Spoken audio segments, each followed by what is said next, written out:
بسم اللہ الرحمن الرحیم۔ اے بیٹی، تو اس ماحول کو خیر بات کہہ رہی ہے جہاں تیری پیدائش ہوئی، اور اس گھونسلے کو چھوڑ رہی ہے جہاں تو پلی بڑی۔ یہ سب چھوڑ کر تو اس مقام کی طرف جا رہی ہے جس سے تیری وابستگی نہیں ہے، اور اس ساتھی کے طرف جا رہی ہے جس کے ساتھ تو مانوس نہیں ہے۔ وہ تیرا مالک بن کر بادشاہ بن گیا ہے، تو اس کی لونڈی بن کر رہے گی تو وہ تیرا غلام بن جائے گا۔ اس کے بارے میں 10 باتوں کو پلے باندھ لے، یہ تیرے لیے پختہ کاری اور یاد دہانی کا ذریعہ بنیں گی۔ پہلی اور دوسری بات، خاوند کے ساتھ قناعت سے رہنا اور زندگی گزارتے ہوئے اس کی ہر بات غور سے سننا اور اطاعت کرنا، کیونکہ قناعت میں دل کی راحت ہے اور بات غور سے سن کر ماننے میں رب کی رضا ہے۔ تیسری اور چوتھی بات، اپنے شوہر کی نگاہ اور اس کی پسندیدہ خوشبو کا خیال رکھنا۔ اس کی نگاہ تجھ میں کوئی ناپسندیدہ چیز نہ دیکھے، اور اس کا ناک تجھ سے عمدہ خوشبو ہی پائے۔ موجودہ چیزوں میں سے سرما بہترین چیز ہے، اور پانی بہترین خوشبو ہے جو محسوس نہیں ہوتی۔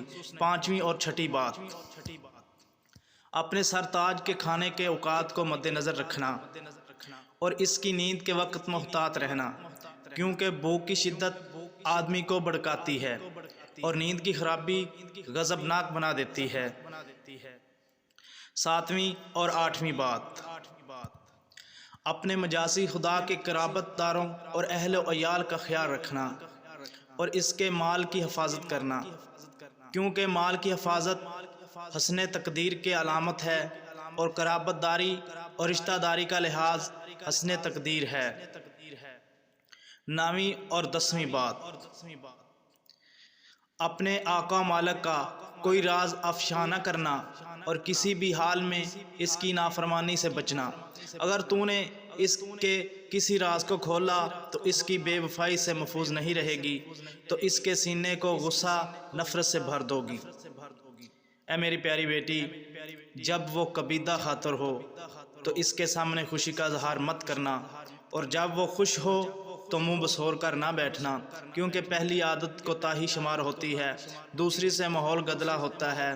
تو اسے جس قدر ہو سکے اس کا اکرام کرنا، انتہائی عزت و عظمت کے رتبے پر فیض کرنا، اور زیادہ سے زیادہ اس کی موافقت کرنا۔